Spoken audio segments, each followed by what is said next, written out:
what we're going to talk about today is history. And then what we're going to talk about on Thursday is the modern view of the tree of life. And I will hopefully by then, after Thursday's class, have some type of mini assignment for you to do over the weekend to try and get your participation in this. But hopefully you are actually reading the papers. And we will talk about these two papers in a little bit of detail today. And I'll talk about, in part, how I still today go about reading these. And this really relates, these two, today and Thursday, are most of what we're going to focus on in terms of what I called Era 1, the Tree of Life era. And we'll probably go through this too fast for some people, too slow for others. But what I want to do is first talk about a little background before we get to talking about the Woese and Fox paper and the Fox et al. Paper. So one question that doesn't come up as much anymore, but came up a lot back in the 60s and 70s, is sort of a philosophical question about whether or not you should be looking for a single tree of life or multiple trees of life. And you might find that people spent a lot more time on philosophical questions when they had no data. And now that you have lots of data, there's less time on philosophy. And so this sort of goes back to Darwin, who wrote about and talked about the relationships among all living forms and talked about how they were connected to each other through a genealogy.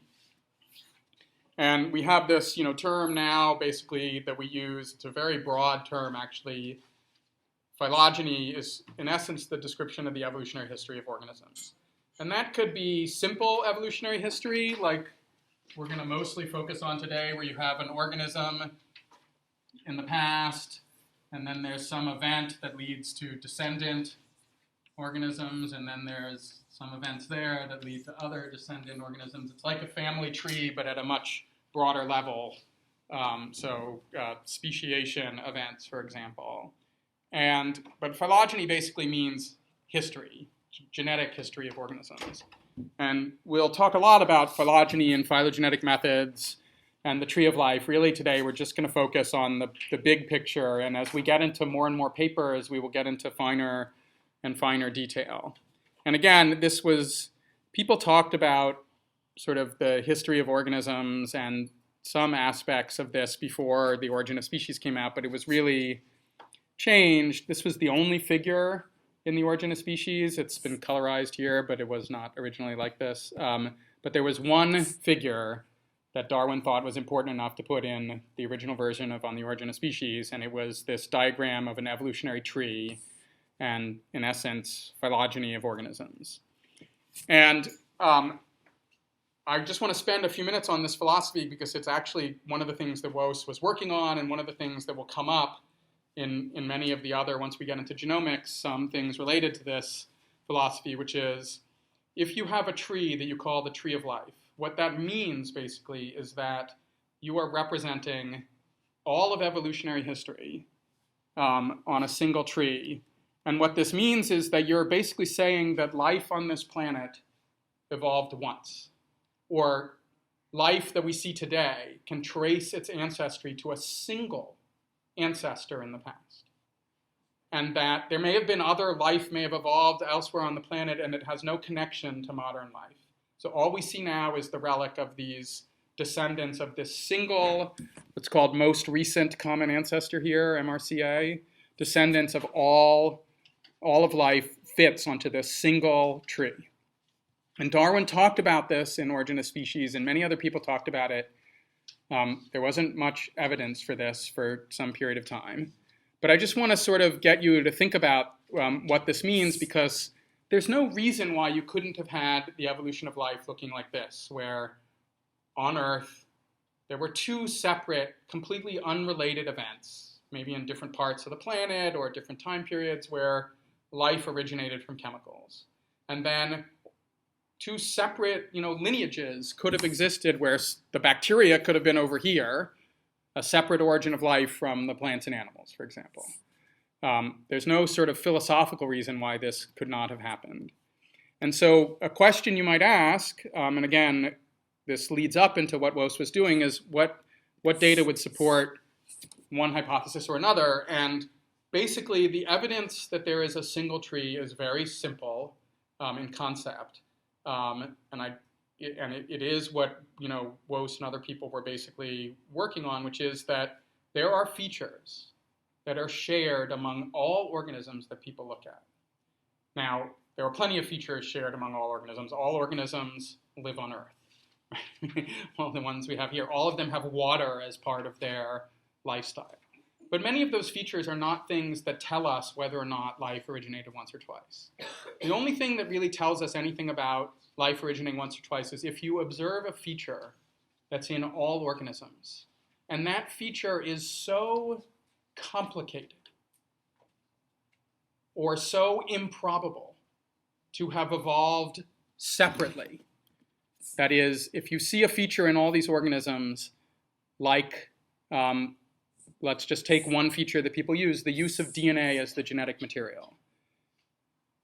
You could hypothesize that it's just, if there were two separate origins of life, one time they should have used RNA, another time they should have used DNA, another time they should have used TNA, another time whatever. And that you're going to make a statement that is that it's so improbable that separate origins of life would have invented DNA, that the existence of DNA across all organisms is evidence that everybody shares a common ancestry. And the term that we use for this is called universal homologies. So a homology is a feature that is shared between organisms, and that feature is shared due to common descent among organisms. And a universal homology is a homologous feature that's in everything. Does this make sense, basically? And so when people started to look more carefully at the inner workings of organisms, they started to find more and more features that appeared to fit this category of universal homologies. In particular, those features that relate to the central dogma of molecular biology, that how cells deal with DNA. All cellular organisms have DNA as their genetic material. The DNA in all those organisms uses A, C, T, and G, the abbreviations for the bases. All cellular organisms transcribe DNA into RNA. The RNA has the same general structure across all organisms. And all cellular organisms translate RNA into protein using cellular machines that are all the same as each other, basically called ribosomes. And all the ribosomes across all organisms, this incredibly complicated cellular machine with like 70 different moving parts. And they're all basically functionally the same across organisms. And even at the amino acid and RNA sequence level, they're very similar across organisms. So this, once people started to look inside cells and how they worked, really convinced everybody that all life was related on a single tree. There was no way to come up with a model that said, if you had separate origins of life, how could two totally different lineages separately invent DNA to RNA to protein, invent this 70 complex ribosome that carried out translation? And so that's, and there's this genetic code that basically all organisms use the same principle, although there's some variants of it. I mean, there's a lot. This is the structure of the ribosome. It's basically the same across all organisms. And there's just this huge collection of cellular features that are conserved across organisms. Yeah? So like, if you, with the theory that it could come from more than two events, like couldn't it just be like the basics of life, like the using the DNA and things like that could have happened on two separate, sides of the world, because there's the same kind of environment when life started, and there's the same kind of chemicals, and it could have still started. So that's great. That is what Woese thought, and he actually wrote about 10 papers on this. I'm oversimplifying it. So there are two really competing theories to explain this, and you nailed it. One of the theories is that this happened once. And the alternative, there's three competing theories. The second alternative theory is exactly what you said. That is, there were separate events, but they had some constraint the precursors to DNA were all the same in their soupy environment. Their, temperature was all the same. The types of processes that they were carrying out was all the same, and they separately invented these machines from non-living systems.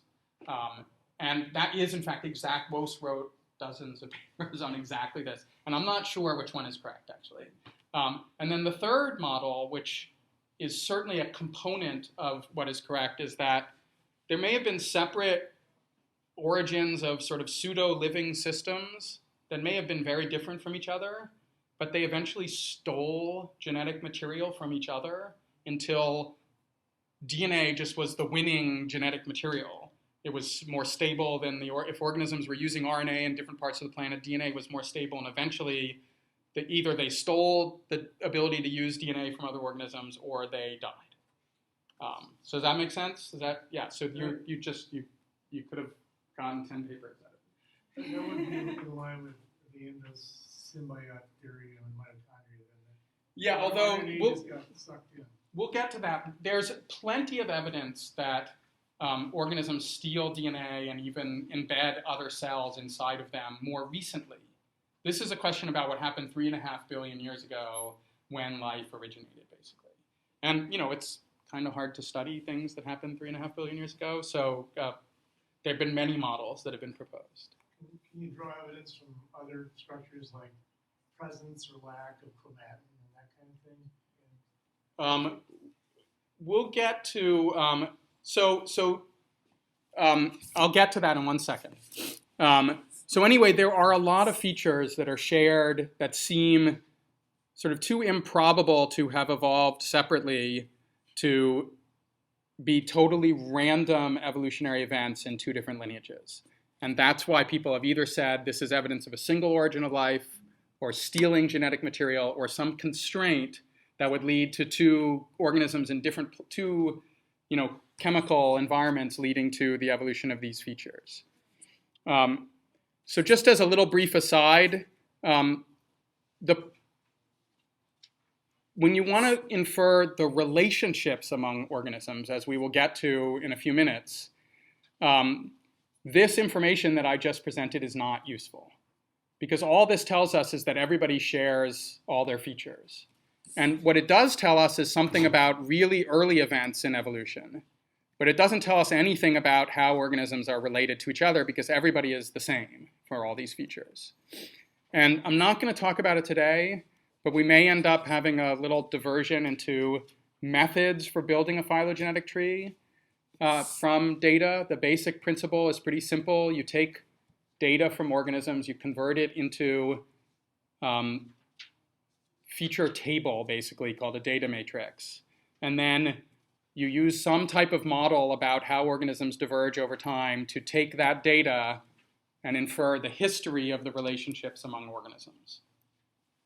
Now, I'm not going to go into that right now, but we may end up spending some time on a few of the different approaches to building a phylogenetic tree.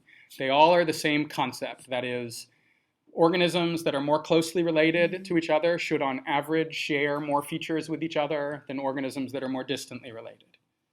And you take that information and then you try and test models for how organisms are related to each other. So we already basically talked about this, so I'm going to skip over it. But if you had a universal homologous feature and life originated twice, you would have to come up with some way, either separate evolutionary origins or stealing of that feature, or saying that the organisms are actually related to each other on a single tree in order to make sense out of these homologous features. So does that basically make sense? This is just sort of the precursor before what Woese was doing. People had to sort of figure out whether or not there was one tree or two trees or 7 trees or how many there were. And they still hadn't really resolved exactly what the model was until they started to look at data. And just as an aside, what they're basically, if you have sort of all modern organisms and you try and draw an evolutionary tree of those organisms, this thing that I was calling the most recent common ancestor is also sometimes called LUCA, the last universal common ancestor for all the tree of life. There are a lot of other terms, and it's in some of these papers that you will see. And I don't know which is preferred these days. So that's basically just saying that organisms are related to each other. It doesn't say anything about what the structure of the tree is. So to do this, this is Wose's fundamentally sort of important insight about all the organisms on the planet and how to place them together onto a single tree. Which is basically, so the problem is, I'm just going to sort of draw this. If you have different microorganisms, and I can't draw to save my life, but I'll pretend like this is some animal here. You have different organisms on the planet, and you're comparing their features to each other. You know, if we're studying the evolution of insects or the evolution of mammals, we can compare the bone structures for mammals to each other, and that's how most of the phylogeny of mammals has been worked out until, you know, sequencing data came along. And it worked out really quite well. And for insects, you have other morphological features. In plants, you have physiology and morphological features. And the problem has been, how do you connect microbes to plants? And what features can you compare in microbes and line them up, in essence, with plants in the same way that you would line up bone structure and say that, you know, this is the radius and ulna equivalent in a horse. And we're comparing now the ungulates and their equivalent. That's basically what you do. And what you want to do to build an evolutionary tree is line up, in essence, what are called homologous features between organisms. Features that you think share a common ancestry, like femurs and different bones. And then you want to give those features a value that allows you to quantitatively compare different organisms. So for femurs, it might be the shape of the femur, and in whales, it's very different than in, you know, humans. And for insects, it might be the number of, you know, eyes in their compound eye or something to that effect. So the eye is the homologous feature, and the number of facets could be your trait that you're comparing between different organisms. And what you would do to compare really distantly related organisms was a big controversy, really, until Wose came along. And what he figured out was you can take some of these universal homologies, like the ribosome. And even though every organism has a ribosome, each ribosome is slightly different from each other ribosome. And they differ in the genes that encode the subunits of the ribosome. So in E. coli, the gene for ribosomal subunit S11 might start out AAACTCCC. And in Salmonella, a very close relative of E. coli, it might start out ATACTC. And in humans, it might start out, you know, CCCACC. And you can still say that this gene encodes ribosomal subunit S3 in humans, ribosomal subunit S3 in E. coli, ribosomal subunit S3 in plants. They all encode the same component of the ribosome, but the string of letters that encodes them is different between different organisms. And you can line up those strings of letters in what's called a sequence alignment, just like you would line up bones between different vertebrates, and compare that string of letters between different organisms and infer their evolutionary relationship from that string of letters. That principle makes sense. This was first outlined in a series of papers by Linus Pauling and this guy Emil Zuckerkandl in the 1960s. We're not going to cover those papers, but it was there as sort of a philosophical story, and as they used it to study hemoglobin evolution in animals.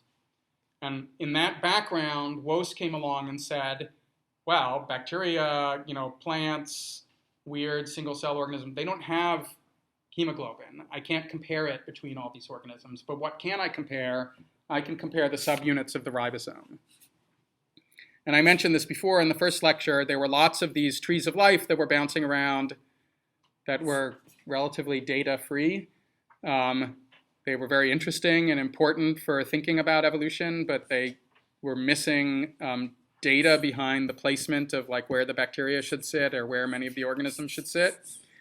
And what Wose basically did, and what these two papers are about, are the culmination of his and colleagues' work in reading those string of letters, as I mentioned, in the ribosome, and then comparing them between organisms.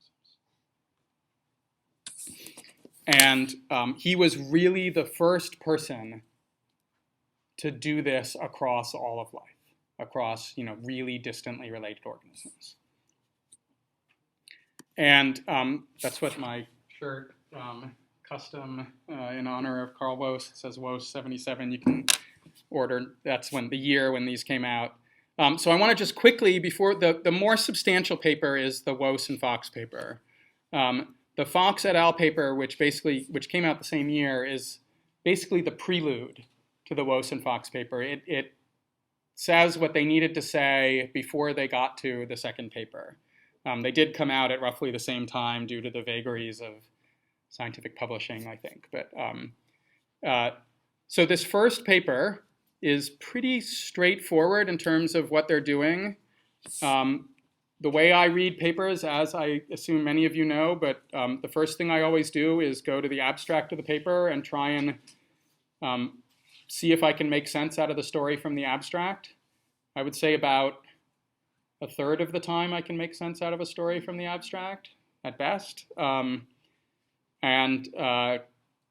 mean, obviously, you still have to look in the details at some papers, but they did a pretty good job of saying what this paper was about in the abstract.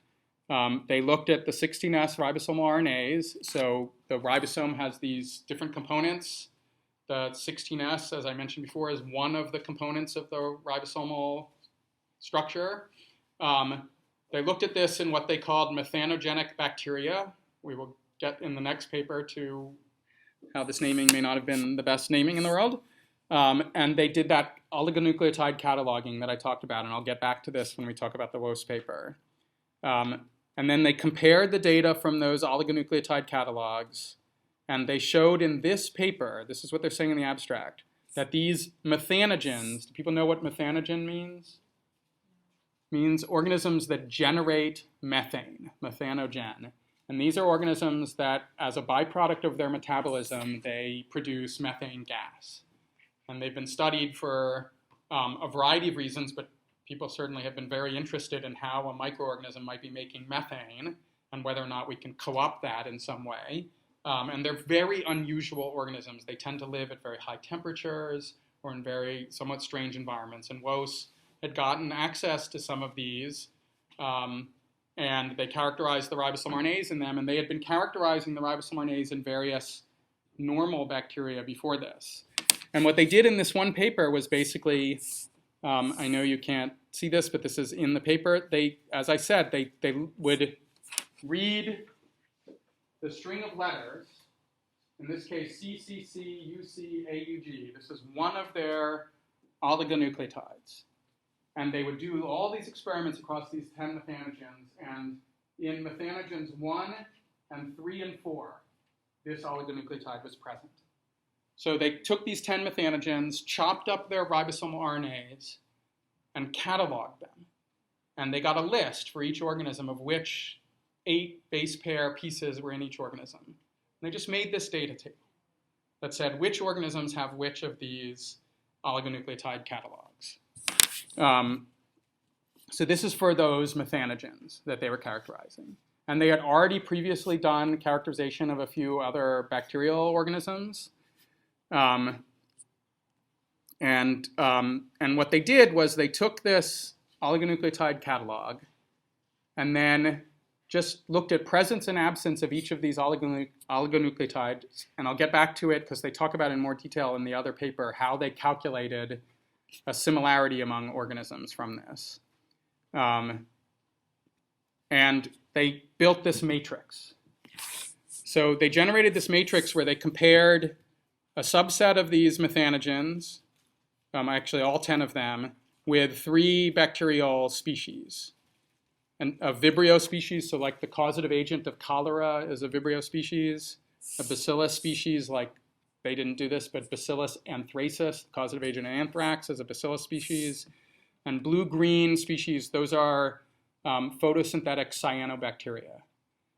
And they calculated the similarity among all these organisms using this matrix, using this oligonucleotide cataloging. And then basically what they did, and this is why at some point we should talk about how you build different ways to build evolutionary trees. they took this matrix, and there's a mathematical formula by which you can take a matrix like this and group together the organisms in the matrix into an evolutionary tree. And the method they used is actually really quite simple. What you do is you scan through the matrix, and if there's a high value, so these are between 0 and 1, if there's a value of 0.26, like here, that means basically that they share something like 25% similarity of these oligonucleotide catalogs. And you can see that for some of the methanogens to each other, these two share 66% of their oligonucleotide catalogs. These two share 60%, these two share 50%. And what this method will do is it'll scan through your matrix, and the two that have the highest similarity score, it'll draw branches in an evolutionary tree that group them together. And then it takes those, and you average the distance of each of those two organisms, let's just say A and B, to everything else in your data set, and you create a new table. And now you look again for the highest score in your set. It could be two other organisms in your tree, C and D, and you do it again. And maybe now your average, you could call this C prime and A prime, maybe these two are the next. And you iteratively go through your data just drawing connections between organisms until you have an evolutionary tree that represents a model of how they're related to each other. And that's what they did. So in their evolutionary tree, it showed that there was this one group here. 3 of the methanogens were reasonably closely related to each other. 3 other methanogens were reasonably closely related to each other, and they formed a supergroup where 6 of them were in this group here. And then the other 4 methanogens were in a separate group. So they just gave these numbers, group 1 and group 2. And they found not only that there were 2 distinct groups of methanogens, but that those methanogens were distantly related from any of the things that were called, the other things called bacteria. So this is the prelude for the next paper. This is the hint that something unusual is going on with these methanogens. And that is really the entire point of this paper, is to say this is this oligonucleotide cataloging method. Let's put out the data for these methanogens, get it published so that we can refer to it in another paper.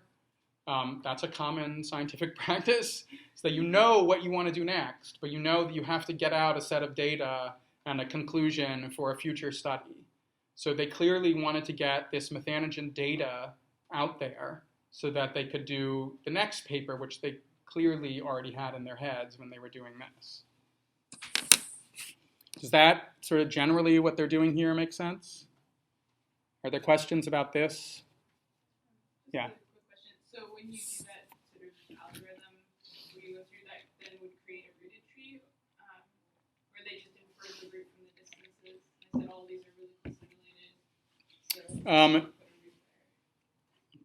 the method that they used, I think, will by default put a root in the tree between at the most distant pair of data sets in your data. When you get to the last iteration, that's where it places the root. But there is no real evidence that that is necessarily the correct rooting of the tree. How much further did they have to work along before they postulated that archaea was the third? None. That's the next paper. They clearly knew when they wrote this. This was to get out the data on the methanogens so that then they could write the next paper. Did this cause a big stir in the community? This didn't, because there was, who cared about methanogens? I mean, people, I don't think, but maybe that's why they published them at basically the same time, was so that people wouldn't get the hint of this and scoop them on the other paper. So if you look, this paper was published in October 1977. It was communicated. So the way this journal works, the proceeding of the National Academies of Sciences, is there's a honorific society called the National Academy of Sciences that people get elected to. It's, they're maybe a few thousand people in it at any one time. And every year they elect 50 to 70 new members of this academy. In the past, members of the academy could just directly publish a paper 2 a year in this journal without really sending it to necessarily anybody for what's called peer review. So normally scientific papers are supposed to, or at least historically, have undergone some type of review by colleagues before they get published. The Proceedings of the National Academy of Sciences allowed members of the National Academy to directly submit 2 papers or something like that a year. They probably were supposed to say that they got peer reviewed, but there was no scrutiny of this. So this one was communicated by this member of the National Academy, H. Barker, I don't know who that is, in August. And this one was communicated 8 days later by another member of the Academy. So they clearly knew what was coming and set up these 2 papers together, basically. And it was published a month later. And this is the paper that led to much more discussion in the community because it laid out for the real conclusion from that previous data study. So this, again, the abstract, pretty straightforward. Now they're going into phylogenetic analysis, but based upon ribosomal RNA, leads to the conclusion that there are 3 major lines of descent of organisms on the planet. They named them, so they called the regular bacteria, as I'll get to when we look at the paper, the eubacteria.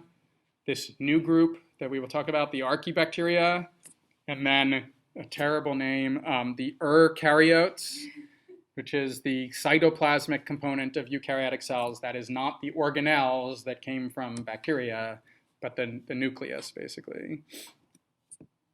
And in their paper, they do go through a little of the logic more. They probably knew that this paper was going to get looked at more than the other paper.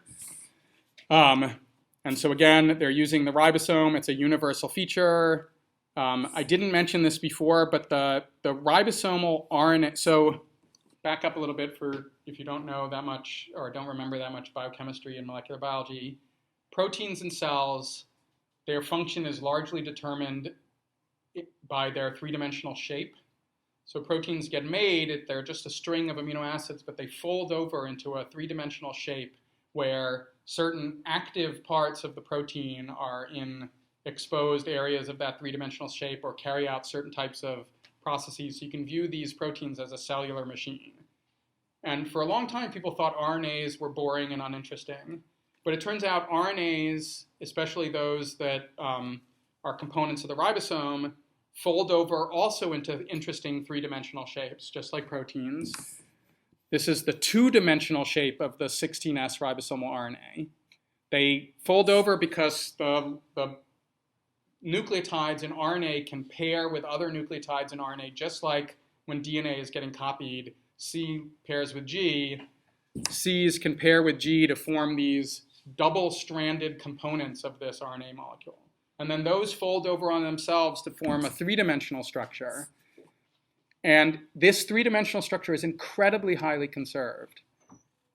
Basically the same across all organisms, but again, the exact string of letters is different. And so it's not necessarily completely in this paper, but the logic here is laid out here. All cellular organisms have these ribosomes, all have homologous components of the ribosome. And they differ in the string of letters inside those homologous components. And now we can compare them just like you would compare anything else across different organisms. And Woese sort of lays out the logic, which is another component of the logic is that they evolve very slowly. And that's important because it means that even when you're comparing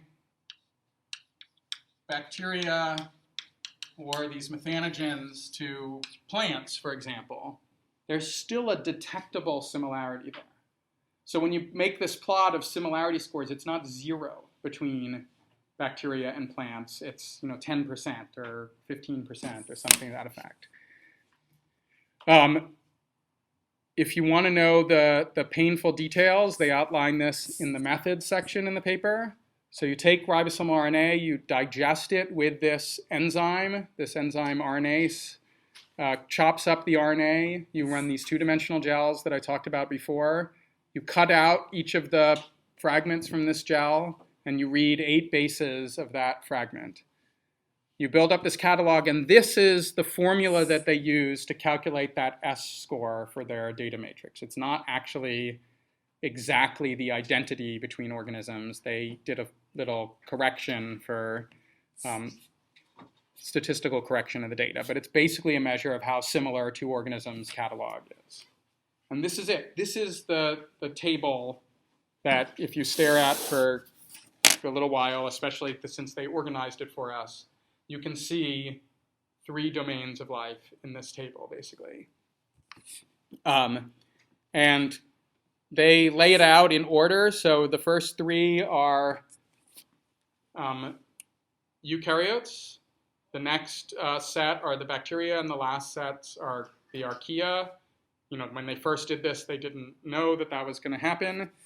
But once you sort them, you see that within any one of these groups, so if you look at the, here, just the eukaryotes, their similarity score to each other, so lemna minor to Saccharomyces cerevisiae is 0.29, L cell to Saccharomyces cerevisiae is 0.33, L cell to lemna minor is 0.36. Do you understand how to read this table? So this is 3 versus 1. This is 3 versus 2.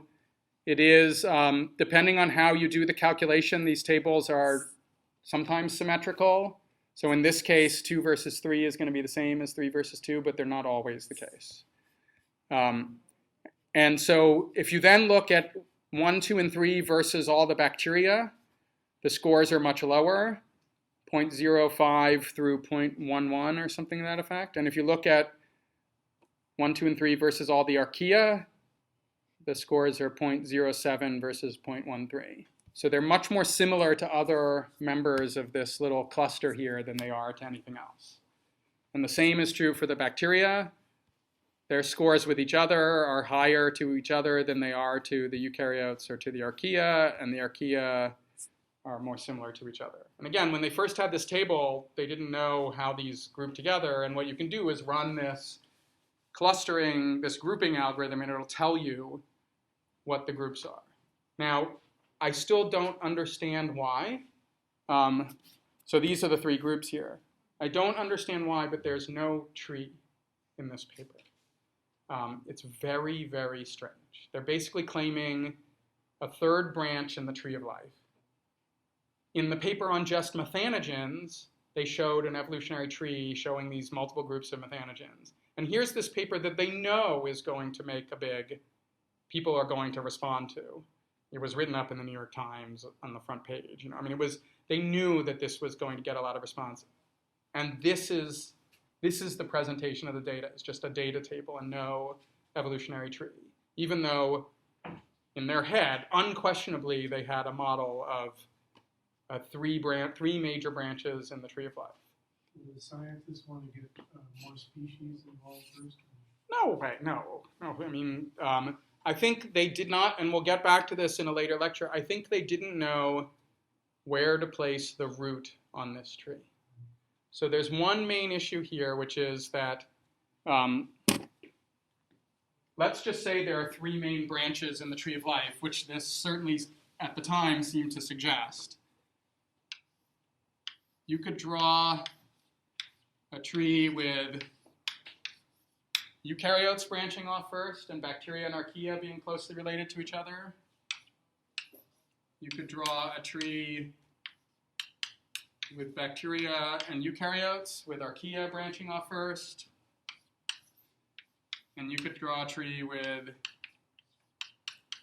bacteria branching off first. And I don't think they knew which one of these to propose. And that's my guess. George Fox is still alive. I could ask him. I'm not sure if this has ever been written about, but I think that's probably why they did not show a tree, because they wanted to just stick to there are 3 main branches and not get into an argument about the order of the branching among them. That makes sense? People understand sort of what the root of a tree is. That's where the common ancestor of everything is. And there weren't any other like common phylogenetic methods to use to try to root the tree then? There are no methods even today to root a tree of ribosomal RNA data like this. So the problem is the only established method to root a tree is to use an outgroup. And an outgroup for, if you're studying bat evolution, you can come up with a different, a chimpanzee is your outgroup or whatever. Something that's, an outgroup is an organism that branched off in evolutionary history prior to the existence of the common ancestor of all the organisms you care about, which are called your in-group. And if you're studying things like all plants, you can use some algae as your outgroup. Or if you're studying all primates, you can use some other mammal as your outgroup. Because you have a good model that, from the fossil record or for some other type of data that they branched off first. Something else branched off first. But if you're doing all of life, and the only data you could get is from a living organism, there is nothing that could be an outgroup to this. And so there is no way to root this tree with sort of the outgroup method. And what we will talk about in the next paper, in the paper on Thursday, one component of that is how do you root a tree of all organisms on the planet. But they couldn't deal with that. So I think that's probably why they left it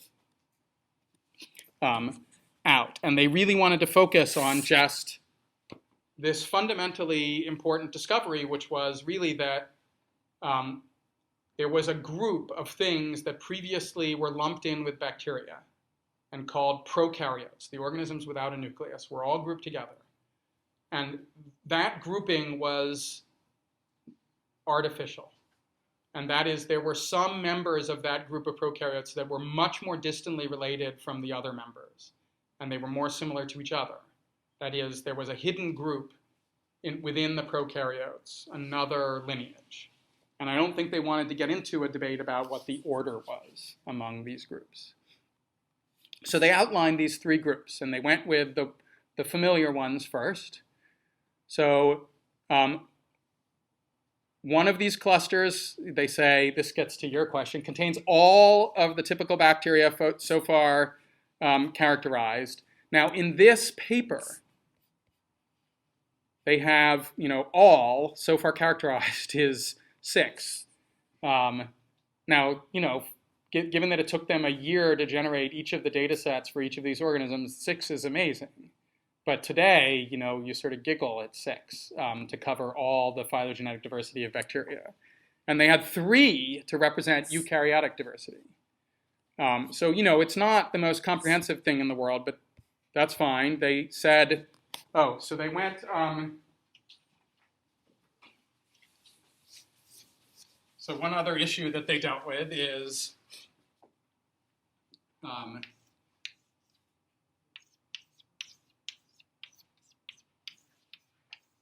kings play chess on fine-grained sand, the classification hierarchy of organisms, kingdom, phylum, class, order, family, genus, species. What should they call this?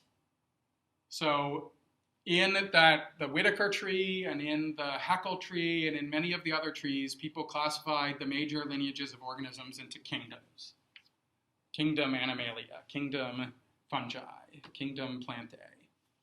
The 5-kingdom tree had those as 3 of the kingdoms. And now we have a higher relationship in this tree. And so I don't know what they were thinking exactly, but they decided to invent this term called the urkingdom to go above kingdom, basically, super kingdom.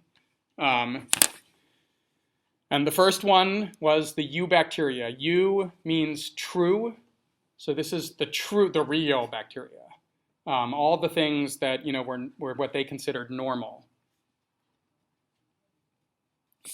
The second group, and again, they're really into Latin and Greek roots for words, are the eukaryotes.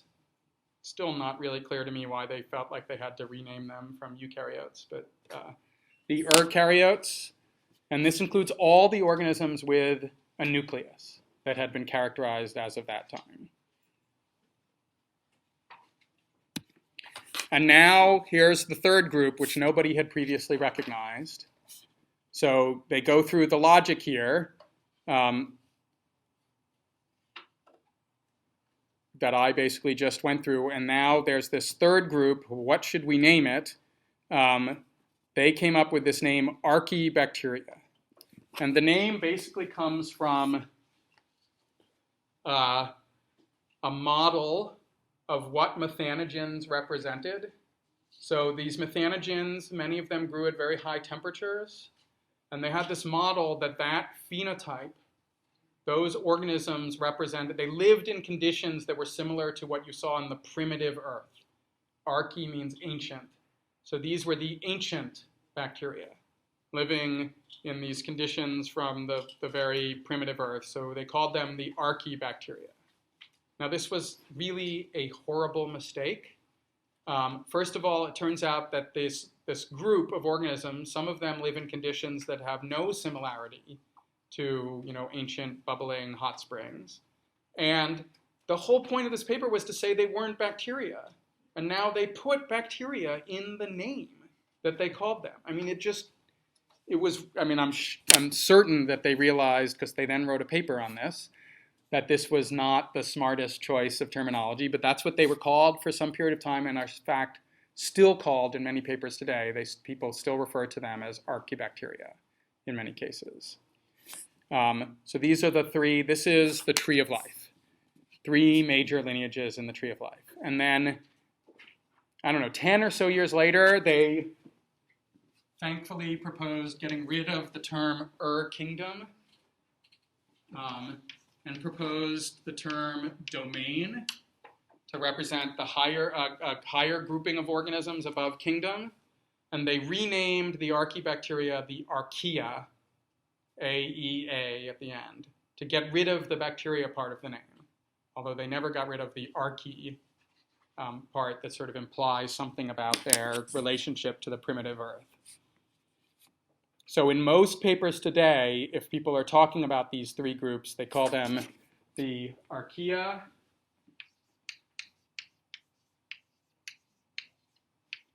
the bacteria. Instead of the eubacteria, they just call them the bacteria. And if people are being snooty, they call them the eukarya. And if they're being normal, they call them the eukaryotes.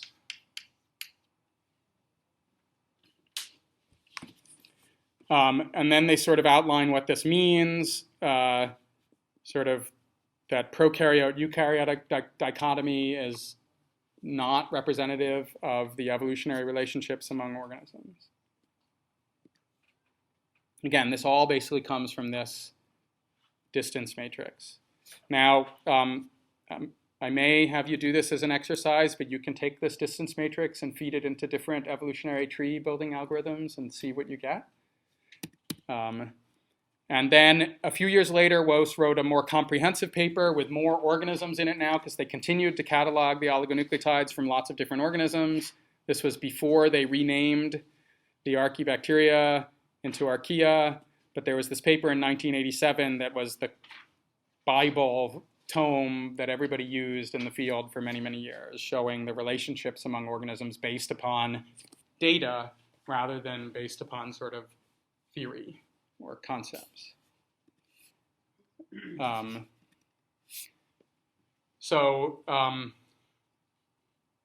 That's the sort of just core evolution component of this work. Now again, this made a very big splash, in part because nobody had previously been able to really build a tree that linked together all the organisms on the planet. And to find this hidden, in essence, what they became known as the third domain of life, got people very, very interested. And probably more important than that just sort of evolutionary story, which is very interesting, is that it turns out that the biology of archaea, or the biology of many of the organisms that were grouped into the archaea, are pretty unique in many ways. The first way that they were recognized as unique relates to this thing that Woe said you gotten the name from, which was the first ones people characterized tended to live in very extreme environments. And on average, most of, a high fraction of the archaea that have been characterized today come from some very extreme condition, either boiling, so there are some that grow at pH 0 and at high temperatures, so boiling acid pools. Many have been isolated from incredibly high salt concentrations. These are salt flats by the Dunbarton Bridge over in the South Bay. And many are just sort of, they don't live in high acid, but they grow at high temperatures, like from hot springs in Yellowstone National Park. And so they attracted a lot of interest because many people have been interested in the biology of extremophiles. And a lot of archaea are extremophiles. So there's been a lot of work on them. There's been a lot of people studying their biology because biotech companies have wanted enzymes isolated from many of these organisms. An organism that lives at 100 degrees Celsius, the proteins in that organisms can function at 100 degrees Celsius in a bioreactor, or can function, if they come from a salt-loving microbe, they can function at high salt concentrations like in laundry detergent or in other industrial reactions. So there's been an enormous amount of interest in extremophiles from a biotechnology point of view, and also from sort of an ecological and evolutionary point of view. How is it that an organism can live at pH 0? How is it that an organism can live at 100 degrees Celsius? And so on. So there was a lot of work on archaea because of that. And when people started to characterize the sort of average bacterium and the average archaeon and the average eukaryote, you could make a table like this one, which many people published a lot of papers showing tables like this, where what people found was that there were some features that bacteria shared with eukaryotes. There were some features that bacteria shared with archaea. There were some features that archaea shared with eukaryotes. And there were some features that each of them had their own unique feature. So this was perplexing to many who studied evolution. What people really wanted was a simple story.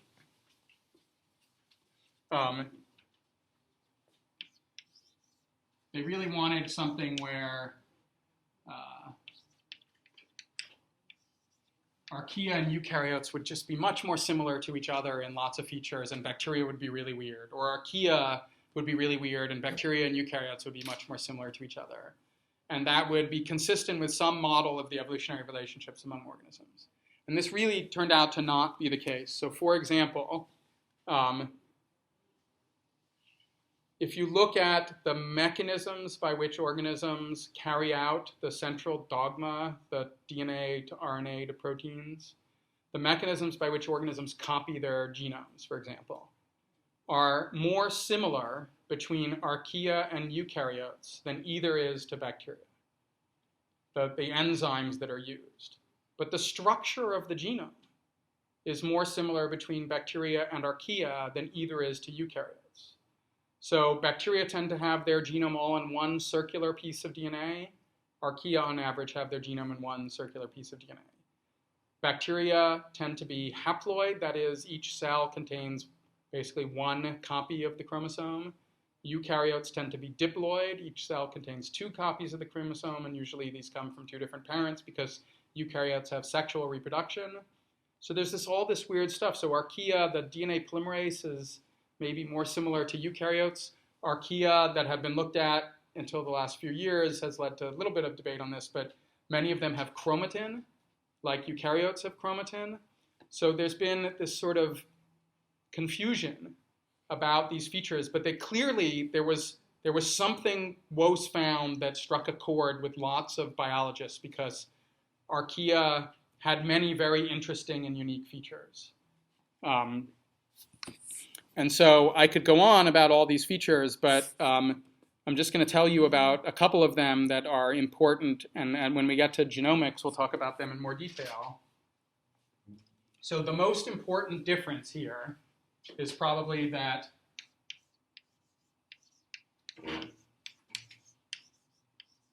all cells do DNA to RNA to protein. But in bacteria and archaea, they all happen together inside the cytoplasm.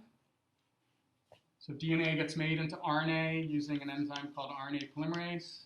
RNA gets made into proteins using ribosomes.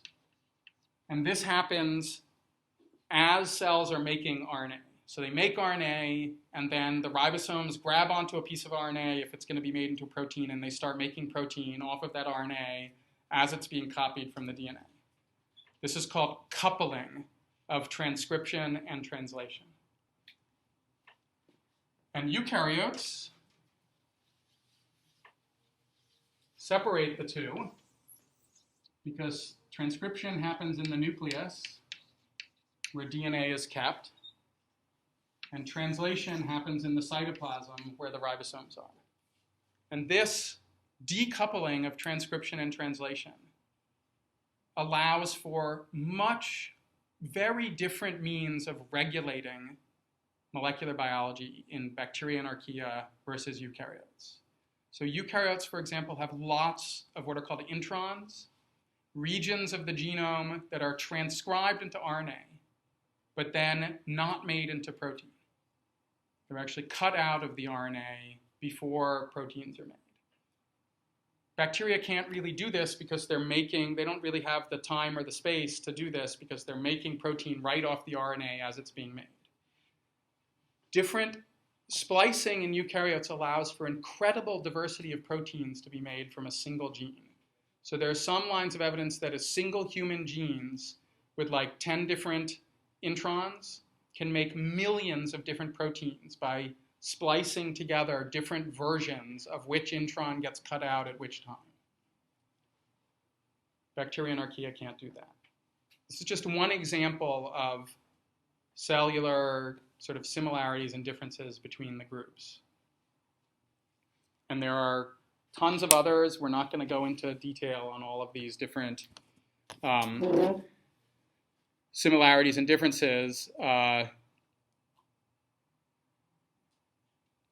You can sort of, and we'll get to this in the next paper, you can sort of consider that the cytoplasmic functions of eukaryotes, many of the things that happen in the cytoplasm, like the organelles that are there, and all eukaryotes basically have mitochondria. There are a few that have lost them, and plants have chloroplasts on top of that. Those are basically bacteria that have moved into the cytoplasm.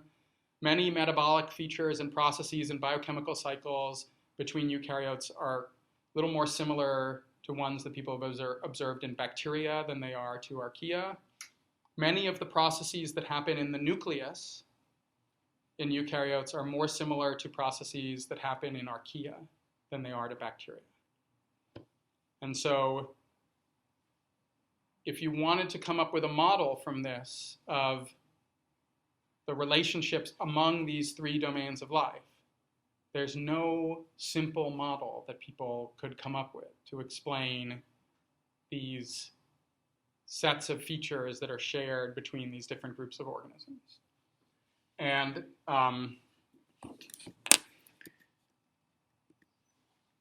one other feature I just will mention is that the membrane structure on average of archaea is pretty unique compared to the membrane structure that is similar between bacteria and eukaryotes. So before we get to the next paper next week, what people tried to figure out how to do was you have these three domains. How can we test or develop models for how they're related to each other? What can we use as an outgroup?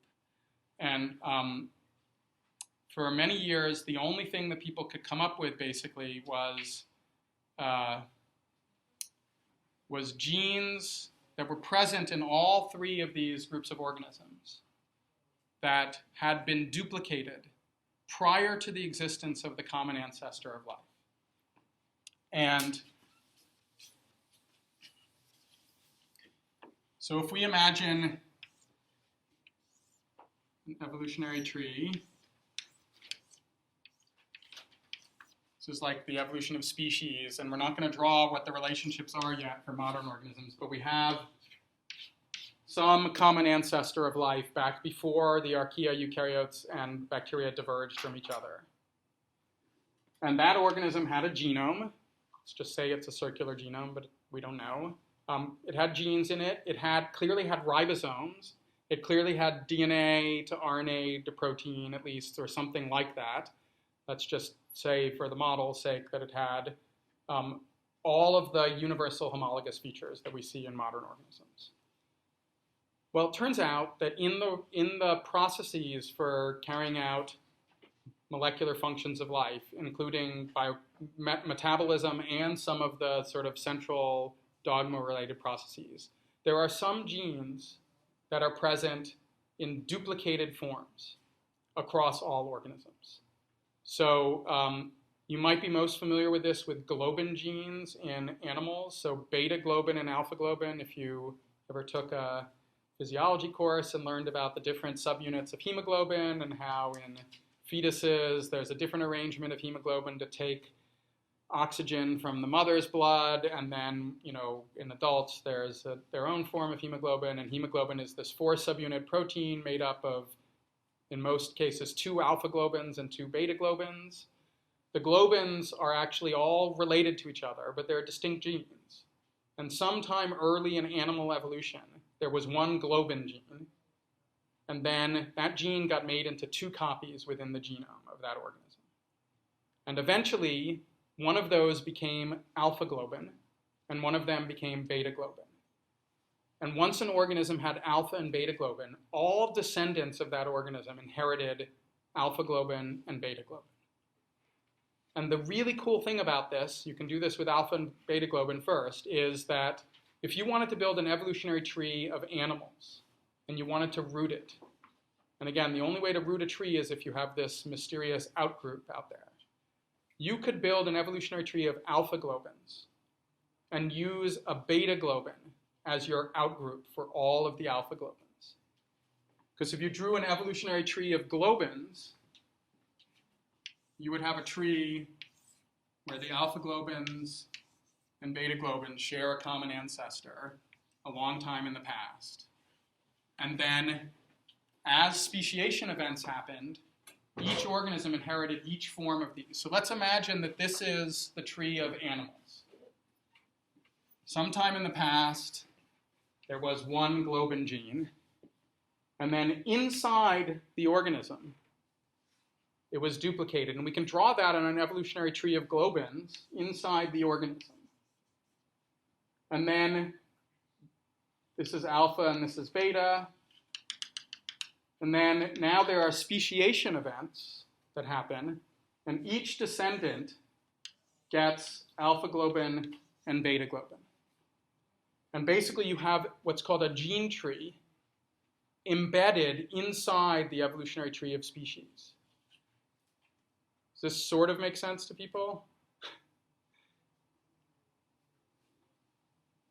Anyone want to ask a question about this? So you have this gene tree embedded within the evolution of species. And if you untangle this gene tree, it's going to look like this, where all of the alpha globins are in one part of the tree, and all of the beta globins are in the other part of the tree. And what you could do is, if you had beta globin data, you could build an evolutionary tree of beta globins and figure out the exact rooting of this tree by comparing everything to alpha globins. Yeah. Are you just thinking like the tree of life that we were looking at, kind of like a simplified version of little trees that are embedded inside of it? Exactly. So the tree of life is a gross oversimplification of the evolution of genomes. And we're pretending, in essence, that we can draw sticks to represent the evolution of an entire species and all the genomes within that species. So there are 2 layers of oversimplification. One is that we collapse all the members of a species together into one point. and we collapse all the genes in an organism across the genome into one point. So we have very oversimplified the real model of what's going on in the evolution of organisms by trying to draw a tree of life, a species tree. Does that make sense? And so you can do the same thing, it turns out, with different components of the machine that carries out translation. So all organisms have genes that are called elongation factors. There's an elongation factor called elongation factor G, and an elongation factor called elongation factor TU. They were duplicated prior to the existence of the common ancestor of all life on the planet. People compared these genes to each other and built evolutionary trees of them. And this was after Woese came along. This was in I think the first papers were in the late 1980s, early 1990s.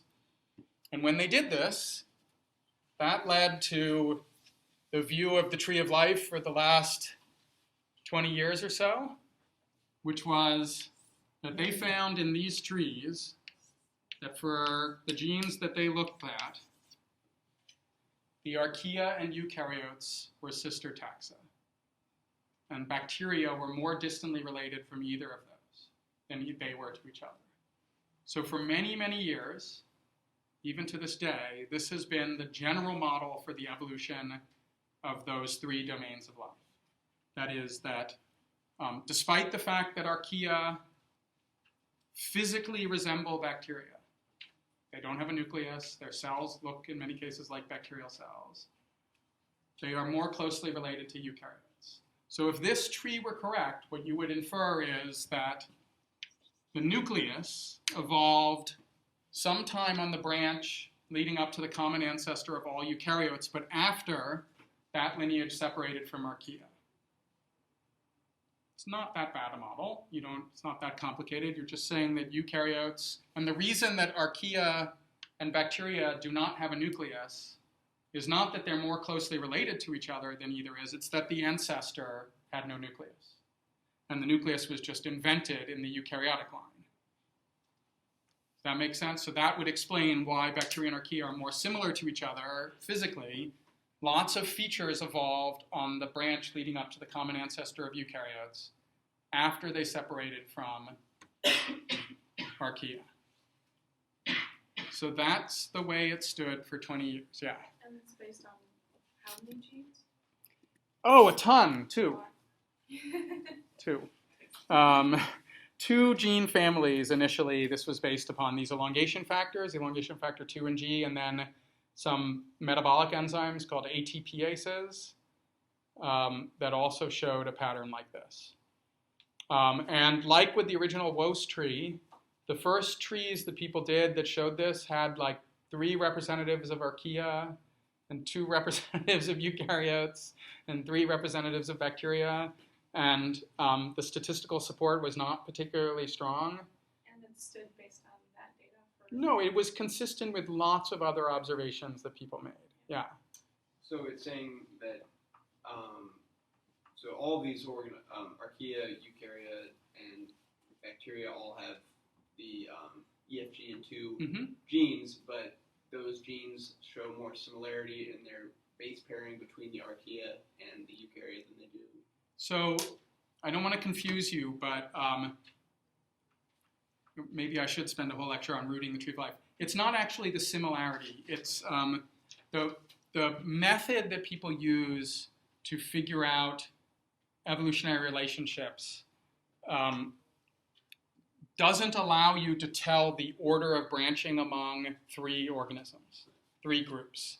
So all it allows you to do is say that they look like this. And the problem is that we can't tell the branching order without this rooting method. And the reason it doesn't show that they may not be most similar to each other is that the rates of evolution in different lineages can vary. And so you could imagine that, let's just say that for elongation factor 2 and G, eukaryotes got really weird, which in fact they did sort of. You would represent this by a long branch. And that long branch would mean that a lot of evolution has occurred on this branch leading up to eukaryotes. And that would actually mean you can calculate the percent similarity between organisms by the branch length. And if you make this branch really long, archaea and bacteria are actually more similar to each other in terms of the percent similarity, even though eukaryotes share a common ancestor with archaea. So you can't directly do percent similarity from the relatedness pattern. But so this, the reason that people really liked this was that because of this table that I showed had many features that archaea had more in common with eukaryotes and than people had expected to see. And so this rooting of the tree was just really simple to say, okay, that explains why the mechanisms of transcription are more similar between archaea and eukaryotes than they are to bacteria, even without this branch length issue. And people sort of said, you know, most of the time, we're not sure about the order of branching, but this is the one that is most supported, even though by weak amounts of data. And what this new paper suggests, so this is the model that has existed for a long period of time, and what this new paper that we will talk about next week suggests is a little different.